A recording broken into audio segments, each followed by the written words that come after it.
time and space. BD0624 from October 17, 1938, taken from book number 13.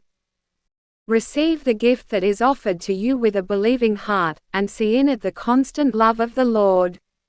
In the union of the work of all natural forces, man sees a regulated activity of all spiritual beings, respectively of the spiritual forces expressing themselves in nature. All these carry out the one will that commands them, and they act partly guided in an imperfect state, partly self-willed, but wanting the same, if their spiritual state already corresponds to perfection. Thus, the respective activity of the spiritual beings will now also adapt to their state of maturity. There is so much in God's work of creation that requires the activity of the spiritual beings, from the animation of the smallest creatures to the spiritual advancement of the human soul. Nothing exists that can do without this spiritual power, because all existence is inevitably connected with it. Thus also the terms endless and innumerable are to some extent comprehensible, if one considers everything in nature and connects it with the working of such spiritual forces.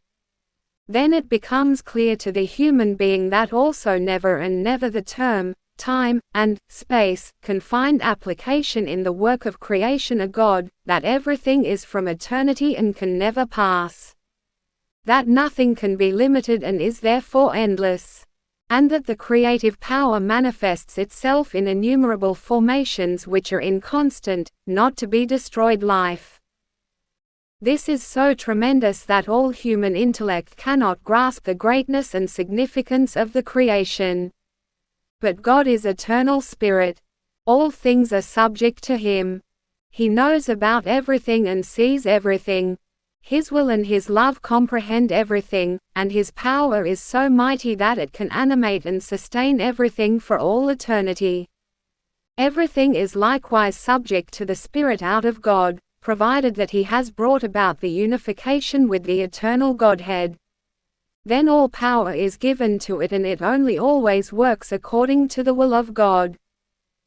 But the will and the power of God extends also to the spiritual world, which is still separated from Him, and also there assigns its activity to every spiritual power, the fulfillment of which, although subject to the will of God, nevertheless means ascent for this being. The entire work of creation is therefore as it were the working place of innumerable spiritual beings. It is the school of the Spirit which, guided by God Himself, is to form beings to God-likeness. Because the power out of God is infinite, and His love never stops, and this love is constantly meant for His creatures which He wants to endow with His power. So the goal of all spiritual beings is only the God-likeness. Amen.